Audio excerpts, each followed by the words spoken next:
अस्सलामुअलैकुम दोस्तों, as you know I am Abdul Qureshi और आप देख रहे हैं अब्दुल कुरैशी टॉक्स। आज हम आए हैं जीसी यूनिवर्सिटी और जीसी यूनिवर्सिटी में जो इवनिंग में कोर्सेज होते हैं जिनमें एआई है, साइबर सिक्योरिटी है और वेब डिज़ाइनिंग है। तो इसी सिलसिले में आज इस जीसी यूनिवर्सिटी में इवनिंग के अंदर साइबर सिक्योरिटी और एआई बी सेक्शन ने मिलकर एक एग्जीबिशन बनाया जिसमें अपने प्रोजेक्ट्स भी बनाए। तो लेट्स सी उन्होंने किस तरह के प्रोजेक्ट्स बनाए हैं और उनसे आपको क्या सीखने को मिल सकता है। तो चलिए एक्सप्लोर करते हैं। अभी हम आ चुके हैं एग्जीबिशन के अंदर। जैसे कि आप देख सकते हैं मल्टीपल यहाँ पर प्रोजेक्ट्स ऑलरेडी हैं।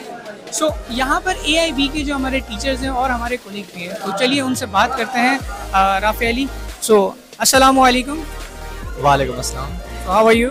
अल्हम्दुलिल्लाह। जैसे कि आप इनके टीचर्स हैं, ठीक है, कैसा आपका आज का डे है, किस तरह से आप फील कर रहे हैं? क्या आपके स्टूडेंट्स ने इस तरह का एग्जीबिशन किया है प्रोजेक्ट और आपका बहुत ज़्यादा ताउन रहा है, तो इसके बारे में मुझे बताएं आज के एग्जीबिशन के बारे में। जी ज़रूर। अल्हम्दुलिल्लाह बहुत बड़ी अचीवमेंट है, ठीक है। तो ये है कि आपको पता है जैसे हमारे पाकिस्तान और ओवरऑल सिंध में साइबर सिक्योरिटी की अवेयरनेस बहुत कम है, ठीक है ना। लोगों को बस ये पता है कि मेडिकल करना है या फिर अगर आईटी में आ गए तो वेब डेवलपमेंट करना है, दैट्स ऑल, ठीक है। तो अब यहाँ पे अल्हम्दुलिल्लाह जैसे साइबर सिक्योरिटी का कोर्स स्टार्ट हुआ है तो हमारी पूरी कोशिश रही है कि हम जो यहाँ के स्टूडेंट्स हो गए, चाहे वो बॉयज़ हो या गर्ल्स हो, ठीक है, हम उनमें ज़्यादा से ज़्यादा और कम से कम टाइम में जितनी नॉलेज हो सके वो दे और उन्हें अवेयरनेस दे कि cyber security is most important field in the IT industry, ठीक है। बेसिकली हमारे हैदराबाद जैसे शहर में भी आईटी एआई के बच्चे बूस्ट कर रहे हैं आहिस्ता आहिस्ता। अब हम चलते हैं कुछ प्रोजेक्ट्स की तरफ जो कि देखते हैं कि उन्होंने स्टूडेंट्स ने किस तरह के प्रोजेक्ट्स बनाए। तो लेट्स सी, एक्सप्लोर करते हैं उन प्रोजेक्ट्स की तरफ चलते हैं। अस्सलाम वालेकुम। वालेकुम सलाम। कैसे हैं आप? अल्हम्दुलिल्लाह मैं ठीक हूँ। तो आप कौन से ट्रेड से हैं? मैं साइबर सिक्योरिटी। बेसिकली आज आपने कौन से प्रोजेक्ट बनाया है और वो क्या प्रॉब्लम सॉल्व कर रहा है? मैंने वेब वल्नरेबिलिटी बनाया है जो क्या करता है कि जो वेबसाइट के अंदर कोई भी कमजोरी होगी ना उसको स्कैन करेगा और हमें बताएगा कि इसके अंदर ये इशू है और फिर हमें ये बताएगा आप इसको ठीक कर ले, वरना कोई भी हैकर वो डेटा चोरी कर सकता है। ओके, बेसिकली ये थ्योरेटिकल आपने कॉन्सेप्ट दिया है या आपने ये प्रोजेक्ट बिल्ड भी किया लाइव? मैंने बिल्ड भी किया है और अभी आपको चल के मैं दिखा भी देता हूँ। चलें, कैमरे को फोकस करें और दिखाते हैं इनका प्रोजेक्ट।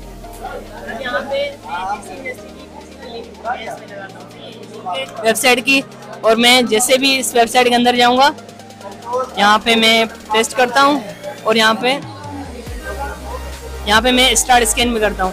अब ये स्कैनिंग कर रहा है और ये ढूंढ रहा है कि इस वेबसाइट के अंदर क्या इशू है और इसके बाद हम मतलब इसको ठीक कर सकते हैं, कोई भी हैकर इसको हैक ना कर सके। ये सिक्योरिटी रीजन। अब ये देखो आ गया, ये स्कैन रिजल्ट आ गया।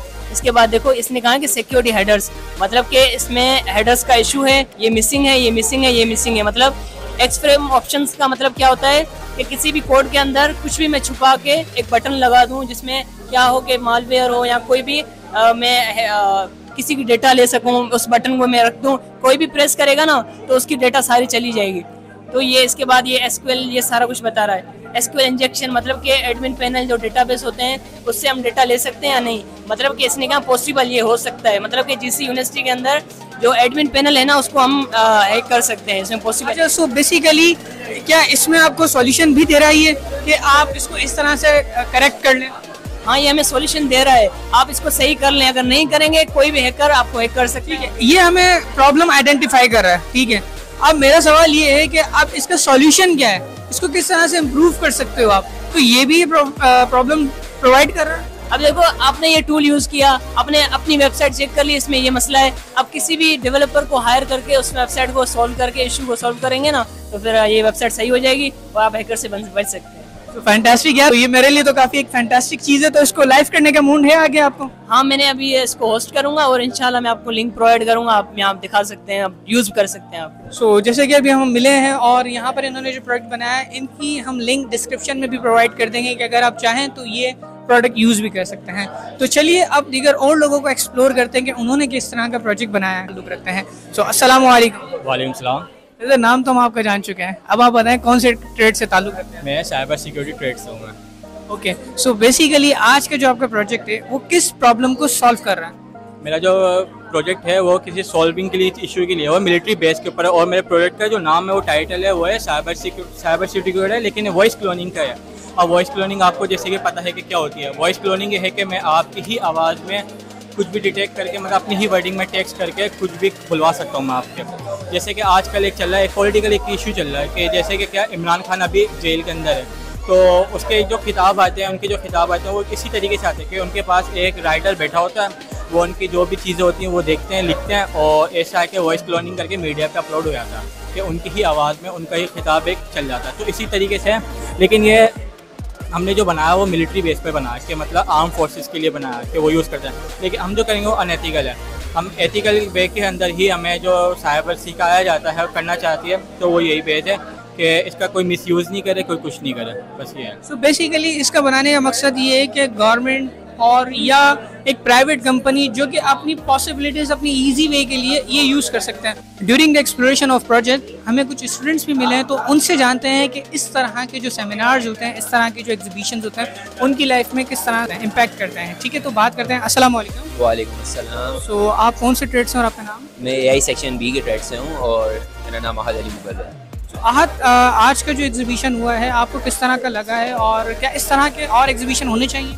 जी लाजमी है हमारे लिए ऐसा एग्जामिनेशन हो, क्योंकि ये हमारे लिए बहुत ज़्यादा फ़ायदेमंद होते हैं। हमें नई नई चीज़ें एक्सप्लोर करने का मौका मिलता है और हम जो जैसे बेसिकली जो सिंपल स्टूडेंट आता है अनटेक्निकल बैकग्राउंड से, उसे नहीं पता होता कि ये चीज़ें क्या है। जो जैसे बेसिकली जो सिंपल स्टूडेंट आता है अनटेक्निकल बैकग्राउंड से, उसे नहीं पता होता कि ये चीज़ें क्या है, साइबर सिक्योरिटी क्या है, AI क्या है, तो उसे यहाँ बहुत कुछ सीखने का मौका मिलता है। तो डेट्स वाई ये ऐसे एग्जीबिशन हमें ज़्यादा से ज़्यादा मिलने चाहिए ताकि हम बंदा अपनी जो अंदर की स्किल्स है उसको एक्सप्लोर भी कर सके और दूसरे जो स्किल डेवलप कर मतलब जिसके पास है वो शो ऑफ करते हैं, हम उसे हासिल कर सकें। सो सबसे ज़्यादा अच्छा आपको कौन सा प्रोजेक्ट लगा? लाइक आपको कौन सा इन तमाम प्रोजेक्ट्स में अच्छा लगा? सबसे ज़्यादा प्रोजेक्ट मुझे लगा है खिजर नामी बंदा है, आई डोंट नो कौन है वो कौन नहीं है, लेकिन उसने वॉइस क्लोन बनाया है।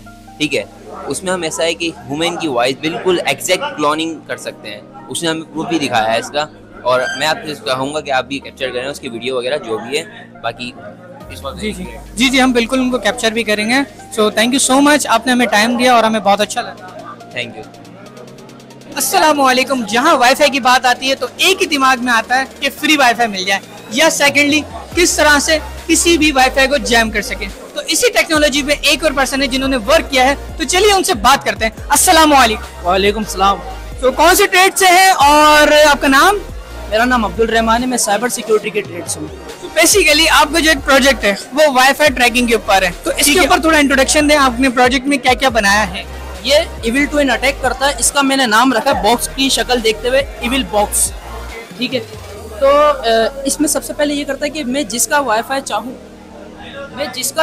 चाहूँ उसको मैं डिस्कनेक्ट कर सकता हूँ। उसके वाईफाई पे जितने भी यूजर्स होंगे उनको डिस्कनेक्ट कर देगा ये। ठीक है, उसके बाद जब कोई भी यूजर डिस्कनेक्ट होगा, तो अगर वो गेम खेले कुछ भी कर रहा है, अगर एक ऑफिस में है तो अगर डिस्कनेक्ट होगा तो लाजमी बात है उसको दोबारा कनेक्ट भी होना है। तो कनेक्ट होने के लिए जब पासवर्ड दोबारा से उस पर पुट करेगा तो पासवर्ड का पूरा इंटरफेस मेरे सामने आ जाएगा और उसका पूरा एक्सेस मेरे पास आ सकता है। अच्छा, एथिकल हैकिंग में या ब्लेड हैकिंग में सबसे ज़्यादा जो आसानी से हम किसी का कंप्यूटर का एक्सेस, किसी के मोबाइल का एक्सेस अगर ले सकते हैं, तो वो ये इस तरीके से ले सकते हैं कि हम एक ही वाईफाई से कनेक्टेड हो या हम एक ही सिस्टम से सारे सिस्टम कनेक्टेड हो। अगर हम एक ही वाईफाई से सारे कनेक्टेड होंगे तो हमारे पास एक्सेस भी बड़े आराम से आ सकता है। लेकिन ये सिर्फ एथिकल पर्पज़ के लिए है, ठीक है ना। ज़्यादातर मिलिट्री पर्पज़ के लिए हमने जो है इसको बनाया है, आर्म फोर्सेस के लिए बनाया है कि कहीं हम मिशन पे जाते हैं, हमारे पास वाईफाई नहीं है, हमारे पास जो है कनेक्टिविटी नहीं है, तो हम कहीं से भी। क्या ये अभी जो रिसेंटली हमारा जो टेरर अटैक हुए हैं पाकिस्तान में भी, तो क्या उसको देखते हुए हुब्बुल वतनी वाला सीन तो नहीं है? ये बिल्कुल, इसमें हम पता है क्या, अगर हम अपनी लाइन ऑफ कंट्रोल क्रॉस करते हैं, ठीक है, एक मिसाल दे रहा हूँ, वो क्रॉस करते हैं अपना लाइन ऑफ कंट्रोल और कोई हमारे पास नेटवर्क नहीं है, ठीक है, हम वहाँ से वाईफाई को इसको कनेक्ट करेंगे, ठीक है, वाईफाई को या किसी भी सिग्नल को हम कनेक्ट कर सकते हैं वहाँ से। ओके, इट मीन्स कि किसी और की बाउंड्रीज को क्रॉस करके अपनी और उनके डिस्कनेक्ट करके अपने आप को कनेक्ट कर सकते हैं। उनको डिस्कनेक्ट करके अपने आप को कनेक्ट कर सकते हैं। अब वो हमारी मर्जी कि हम उनको भी कनेक्ट करवाएं। अगर हम उनको सिस्टम को हैक करना चाहते हैं तो हम उनको कनेक्ट करवाएंगे। अगर हम उनको कनेक्ट नहीं करवाना चाहते तो वो सिर्फ हमें नेटवर्किंग देगा, हमें सिर्फ इंटरनेट प्रोवाइड करेगा। तो थैंक यू सो मच, बहुत अच्छा लगा आपसे जान के। तो बेसिकली अब हमने काफ़ी सॉफ्टवेयर्स को हमने एक्सप्लोर किया, लेकिन हार्डवेयर अभी तक हमने एक्सप्लोर नहीं किया था। तो हमारे साथ एक और पर्सन है जिन्होंने हार्डवेयर बेस्ड प्रोजेक्ट बनाया, तो चलिए इनसे बात करते हैं। अस्सलाम वालेकुम। वालेकुम सलाम। तो कौन से ट्रेड से और आपका नाम? मैं CSB से हूँ, मेरा नाम शाहजेब शेख है। तो बेसिकली आज का जो प्रोजेक्ट आपका हार्डवेयर है, जो कि मैंने देखा है किसी ने नहीं बनाया यूजुअली, तो तभी मैं अट्रैक्ट किया आपके प्रोजेक्ट को, तो हम आपकी तरफ आए। तो इसके बारे में तो बताएं कि आपका प्रोजेक्ट क्या प्रॉब्लम्स को सॉल्व कर रहा है। हमारा प्रोजेक्ट इस प्रॉब्लम को सॉल्व कर सकता है। आपके घर में माउस से चूहे जो होते हैं, चूहे, ये उन चूहों को डिटेक्ट करने की काफ़ी सलाहियत रखता है। भाई ये तो सबके घर में ही होते हैं, सबका मामला है। तो आपको इसकी ज़रूरत है, तो मैं आपको दिखाता हूँ किस तरीके से। सही है। ये चूहा आया, ये चूहा जैसी जाएगा ये बजर देगा, ठीक है, ये डिटेक्ट कर लिया इतने चूहे को। अगर इस लेजर लाइट के तो करंट छोड़े तो चूहा वहीं मर जाएगा। यार अगर हमारी उंगली जा रही है फॉर एग्जांपल, ये तो उसको भी डिटेक्ट कर रहा है। हाँ ना, तो ऐसी जगह लगाएंगे ना जहाँ चूहे जाते हैं। जी सही है। तो बेसिकली इसमें आपको एक्सपेंस कितना है इसको पूरा बिल्ड करने में? इसमें तकरीबन 27-28 करोड़ तो आ गया होगा। अच्छा, और अगर कोई दुकानदार इसको परचेज करना चाहे, बनाना चाहे इस तरह के प्रोजेक्ट, तो उसको 27 रुपये में बन के तो रेडी हो गई या 35 रुपये? तो उसको हमें 1 साल पहले ऑर्डर देना पड़ेगा, हमारी कंपनी पहले उसको अच्छे तरीके से बनाएगी, उसके बाद। Thank you so much. Thank you, good luck. अस्सलाम वालेकुम। वालेकुम सलाम। सो बेसिकली कौन से ट्रेड से हैं और आपका नाम? मेरा नाम अली मुर्तज़ा, मैं साइबर सिक्योरिटी सेक्शन ए से बिलोंग करता हूँ। ओके, सो बेसिकली आज आपके एग्जीबिशन है, तो आपने एक प्रोजेक्ट बनाया है। सो वो प्रोजेक्ट जो है वो किस प्रॉब्लम को सॉल्व कर रहा है? मेरा प्रोजेक्ट जो बेस करता है वो है डिजिटल फोरेंसिक्स टूल है, एक USB स्नैपशॉट के थ्रू। मैंने जो प्रोजेक्ट बनाया वो ये है कि अभी फ़िलहाल मैंने उसके अंदर जो है ना इसकी फ़ाइल बना के USB में हार्डवेयर बेस कर दिया उसको। ये USB जो है आप इसको किसी भी PC के अंदर सिर्फ इंसर्ट करेंगे और उसको इंसर्ट करके निकाल लेंगे, और इस जो लगाने और निकालने के दौरान इसके अंदर जो फाइल्स हैं वो ऑटो रन होके इस लैपटॉप के जितने भी फोरेंसिक्स हैं उसको अपने अंदर सेव कर लेगी। सॉल्यूशन होगा, जो क्लाइंट होगा जो आपसे ये चीज़ परचेज करता है या आपकी चीज़ ये यूज़ करता है, तो उसको क्या बेनिफिट्स होंगे? अदरवाइज और भी तो ग्लोबल मार्केट में इस तरह के प्रोडक्ट अवेलेबल हैं। देखें, अगर पुलिस किसी साइबर जो है ना क्राइम करने वाले शख्स को हिरासत में लेती है, और उसकी जाहिर सी बात है जब उसने साइबर क्राइम किया तो उसकी डिवाइसेस होंगी, मोबाइल होगा, लैपटॉप होगा, तो पुलिस को फिर उसके फोरेंसिक्स निकालने के लिए किसी साइबर सिक्योरिटी के स्पेशलिस्ट को या सर्टिफाइड एथिकल हैकर को हायर करना पड़ेगा। मेरा प्रोजेक्ट जो है सिर्फ USB, ये जो प्रोजेक्ट है पुलिस को वो लगाना है उसके अंदर, मतलब विक्टिम के जो वो है क्रिमिनल, उसके लैपटॉप या PC के अंदर, और वो सारे लॉग्स जितने भी फोरेंसिक्स हैं, जो एप्लीकेशन उसने यूज़ की, जो उसकी ब्राउजर हिस्ट्री थी, जिन नेटवर्क से वो कनेक्टेड था, जो एप्लीकेशन यूज़ की और कर रहा है, जो सिस्टम की डिवाइस की मैन्युफैक्चर है, मतलब कौन सी डिवाइस है, कौन सा ऑपरेटिंग सिस्टम है, क्या क्या यूज़ हुआ, क्या क्या यूज़ हो रहा है, और क्या क्या मतलब जो है ना चल रहा था उसके अंदर, जो क्राइम करते हुए उसने किया, वो बेसिकली जो फोरेंसिक्स होते हैं ना उसके अंदर यही चीज़ें होती हैं, और वो ये सिर्फ एंटर कर लेगी। बेहतरीन। आपने जैसे कि आज का पूरा व्लॉग देखा है, और आज का व्लॉग हमारा बहुत ज़्यादा इंटरेस्टिंग हो चुका है, क्योंकि इसमें हमने बहुत सारी एक्सप्लोरेशन की है, स्टूडेंट्स से उनके रिएक्शन जाने हैं। तो इसी तरह की अगर आप और वीडियोस देखना चाहते हैं तो आज Abdullah Qureshi talks YouTube channel को फॉलो कर लीजिए, सब्सक्राइब कर लीजिए, और कमेंट में अपनी राय बताएं कि नेक्स्ट वीडियो किस टॉपिक पे होना चाहिए। तब तक के लिए अल्लाह हाफिज़, मिलते हैं नेक्स्ट वीडियो में। अल्लाह हाफिज़।